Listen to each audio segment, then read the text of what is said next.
I'm Dan Larkin, and this is Cannabis Conversations from CannabisIRL.com. Cannabis in Real Life. Real people, real stories, real life. So Fionna, tell me about your first experience with cannabis. Was it in high school? Was it as an adult? Well, my first experience with cannabis was not good. I was a teenager, probably about 15 or 16. And my girlfriend had gotten a joint from a friend of hers, and we smoked it, and I felt very funny. I looked at myself in the mirror, and I saw a multiple of myself, and it scared me. So I was so against using cannabis, and my kids, as teenagers, were experimenting with it, and I was yelling at them. So I was so against it because of the experience that I had. So I was so sick that I didn't realize or understand what cannabis really was until after my journey started. Let's talk about your journey. Where did it start? Tell me a little bit about what you're dealing with. I am 47 years old, and I was a hairstylist for 20 years. I was getting ready for work in mid 2007, my back started hurting when I was working, and I thought it was just because I'm tall and I'm bending over, cutting hair. And then it started getting worse to the point where I was having trouble walking even to my clients. After I'd do a haircut, the pain was so bad that I was having trouble even finishing my day. So I started to, have to take Tylenol, ibuprofen, and then things just kept getting worse. I was getting ready for work one day. This was a few months later. We were into November of 2007, and I was getting ready for work, and I was just pulling my pants up, and my back popped. And the pain was so bad that I had to grab onto the sink, and I couldn't even move. And that point on, I ended up going to the hospital, and my journey started with all of my surgeries. And my first surgery was March of 2008. And I had to have, I had a deformity in my low spine that had to be corrected, and they found that I have severe degenerative disc disease and joint disease. So I had to have a deformity corrected and a fusion done. And unfortunately, during that surgery, my ureter was cut, and I almost died during that surgery because I was put in a nursing home for 2 weeks here in Minnesota, and I was sent to the hospital 2 weeks later, and they did surgery to stent the ureter, and I was allergic to the anesthesia, and I almost died from the anesthesia. And so you had really a number of things Yes. go bad all at once. Yes, that was my first back surgery, and from there, I still wasn't recovering because I was still having problems, and they found that I have, with the joint disease, I had my SI joints that needed to be fused. The SI joint is the joint that is between the hip and the spine. It's where your sacroiliac nerve runs along, and so it's kind of a very important part of your hip. And my SI joint on my left side, it has a cage which holds the joint together so it cannot freely move. My right side has not been fused yet, and so it freely moves. So the joint is just like an open, they call it a vacuum space. And so it just kind of freely moves, and it's extremely painful. When I go up and down the stairs, it's even more painful. Right. So you have a number of conditions that are either genetic or are worsening with age. Yes. And all of them causing you pain. Yes, I've developed arthritis from all the fusions that I have had. I'm not able to have any more fusions done because most of them have not been even successful to help with the pain. I was just in the hospital less than 2 months ago in Florida. 2 of my discs in my thoracic spine have collapsed. And back in 2013, they were going to talk about doing surgery. And this is when my journey started, talking about what I was going to do next. Okay. And they wanted to do burning of the nerve endings in my spine. And I had to think about that because I didn't want to be a guinea pig anymore. And so I waited a couple years, and I continued to do therapy. And in 2015, my sister-in-law and brother-in-law came from Michigan. I had no idea they were coming here. They're cannabis growers in Michigan for patients, and they came here and came to our home, and I was on my way to go to the doctors to talk to them again about burning the nerve endings in my spine to help with the pain. And this is in Minnesota. You were living at the time, so your relatives from Michigan came to see you. And then what happened? I actually was getting ready for the appointment, and they had shown up at my house. They were outside talking to my husband, and I opened the door because I was ready to go out to my husband to get in the car, and I opened the door and my sister-in-law was standing there. And she looked at me and she had no idea how bad I was, because my husband really didn't tell my family about how bad I was. And she looked at me and started crying, because at this time I was on a platform walker, not a regular walker. I was on a platform walker because of my hands and having to have more surgery. And I was up like this, and I was walking towards her, and she looked at me and started crying, and she said, "I'm going to take you to the doctor." So she brought me to the doctor and to the pain clinic at Health Partners, and we talked to them about what was next, and they explained the procedure to her, and it was 3 different procedures. 2 of them I would have no sedation whatsoever. They would just put the needles into my back, and there was no guarantee that it was going to work. The 3rd procedure, if the first 2 procedures were semi-successful, they would do the 3rd procedure to burn the nerve endings, and that one I would have some sedation, but they had to keep me awake enough so that I would feel what they were doing. And that scared me. Sure, you scare anyone, right? So anything to do with your spine controls your whole body. Okay. And you know, if something happens with your back, you can't function. So the thought of them going in and burning something in my spine just really was scary for me. Okay. And so my sister-in-law said, "Are you sure you want to do this?" I said, "No." So we left and we got in the car, and I was so sick and in so much pain that I felt like I was going to pass out. My face was white. I was sweating. I was hanging out her window, and she pulled over and she pulled out a joint, and she said, "I need you to trust me right now. You need to trust me." And she lit the joint, and I hit it twice. And I had to think about how I felt, because I had not smoked since that one time. And I started to sit up, and I started to feel better.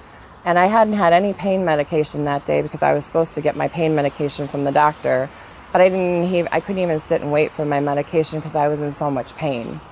So she said, "You look better. You look like you're feeling better. You're not sweating. Your your color is coming back to your face. Try a couple more hits." So I did. And of course I had to think a little more, because I've never, felt like that in so long. I felt at least 50% better trying the cannabis in just 4 hits of that joint than I felt in all those years of being on those narcotics and all those medications I've been taking. What did that mean to you? In 2 days, I was going to Michigan, to our home in Michigan, and I was there for 6 months. And I started going to therapy at the U of M. I became a patient in Michigan. My medical cannabis doctor in Michigan told me that within a year I would be off of at least half of my medications that I was on. And I'm proud to say within 2 years, I got off of 15 to 20 medications. Wow. So you found relief through cannabis, thanks to relatives and a medical card in Michigan. Then where did your journey take you? I came back to Minnesota to be back with my family, as we have family in Michigan and a home in Michigan, my family back here in Minnesota. Being away from my family was very difficult. Being away from my kids were young because I was in my 30s then, and being away from my husband. So not being able to be a mother or a wife was very difficult. And not too long after coming back, my husband passed away. And so then I had to start another journey of trying to get my life together, being sick, and trying to find my life without my husband. And then 6 months later, I lost my mother, who has the same disability that I do. But was on narcotics and several other medications that I wish that I could have helped her not be on. And my father also passed away about 14 years ago, and he died from lung cancer. And he also had Alzheimer's and diabetes. And what I know now about cannabis, I know that I could have helped him at least prolong his life and had him have a better quality of life. And that's why I'm speaking out and doing what I'm doing, because I'm having a better quality of life. And I wish that I could have done that for my parents, or even for my husband, because he was also a diabetic patient. What happened to my husband was his heart valve collapsed. I don't know if I could have done anything with that, but I know I could have helped him with his diabetes, I'm sure. My journey has been nothing but incredible. Let's talk about the stigma attached to cannabis use, whether it be medical or recreational. You were stigmatized growing up, and you had a negative experience the first time you tried it. And then fast forward to now, you're a regular medical cannabis patient and user.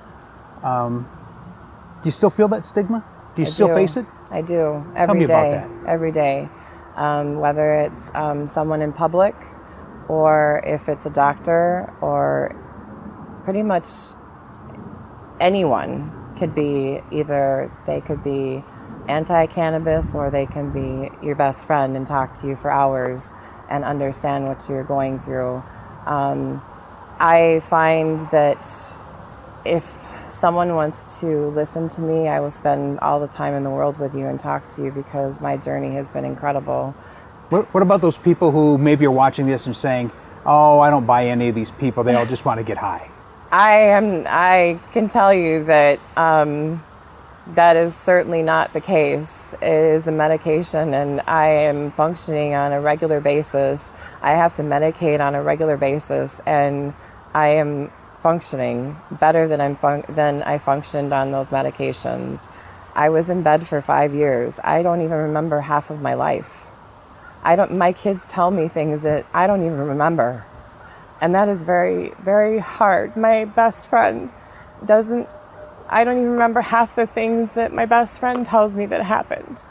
That's very heartbreaking to me. And now I ask them questions about things that I remember, flashbacks, and they say, yeah, that happened.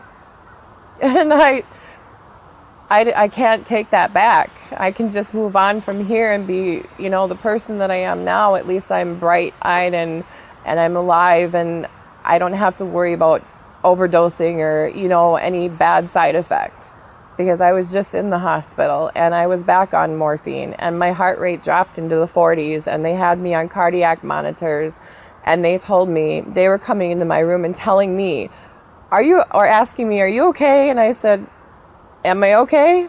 I'm on the monitor. You tell me, am I okay? They said, your heart rate just dropped into the 40s. I said, well, good thing I'm on the monitor and I'm on oxygen, because otherwise I could be unconscious and you wouldn't even know anything. So the big difference is cannabis. Yes. And that's all I mean, it's incredible. There's no other word for it. You've now been a medical cannabis patient for 4 years. In Michigan, Minnesota, and now Florida. And now in Florida, where you live. Why Florida? I'm originally from California, and my mother always took us to the ocean in Malibu. We would drive through the mountains, and that was a memory as a child that I will remember forever. And I never thought I'd get back to the ocean. So my parents moved to Daytona Beach for 5 years, and unfortunately their health just kept getting worse. So I had to travel there a lot to help take care of them when my kids were little and before I got worse. And I traveled back to Florida just to see if I could be there because of my bad experience of being there when my parents were ill. But moving back, being there and being at the ocean just reminded me of my mom and my dad. And my husband and I actually traveled there as well. And I felt like it was my home. And now living there, I feel peace. That's great. That's I don't know. I'm going to ask you to fill out the blank, okay? So you'll repeat what I say and then fill in the blank, all right? I wish people knew I wish people knew. I wish people knew that cannabis was not such a threat to society, and they weren't so scared of it, and they weren't so scared of us as cannabis patients. Because especially doctors and hospitals, and they find us as a threat for some reason. I can't believe that I'm sitting here in front of you telling you about my journey, and that I'm not laying in that bed and not able to function because I was on all those medications from the pharmaceutical department that put me on narcotics and, muscle relaxers and anxiety medications and Valium, and I can go on and on with all the medications that I was on, but I'm very thankful to be off of those. maybe someday I'm going to be able to grow my own strand and name it after my husband. And it's going to be a strand that's going to be designed for my own body, because everybody absorbs cannabis differently, and everybody needs their medication differently. That's why they can't prescribe it and put a label on it that says take this amount, prescribed 1 pill per day, or the doctors were looking at my bottle of tincture and saying, well, there's no dosage instructions on here. I said, that's because every patient it's designed for each individual. Your body metabolizes it per person. So you can't dose it any differently. If I take my medication per myself as you would for your own self if you were to use cannabis. My name is Fionna Sebastiano. I'm a mother, a wife, and a cannabis patient. My words of advice for anyone that is open to cannabis is please have an open mind, do your research, ask questions, talk to other cannabis patients. All of my education that I've gotten is all on my own. I've done so much research, and it's just phenomenal what I've learned. And educating yourself is key to learn for your own health. Cannabis Conversations from Cannabis in Real Life. Learn more at cannabisirl.com. Cannabis in Real Life. Real people, real stories, real life.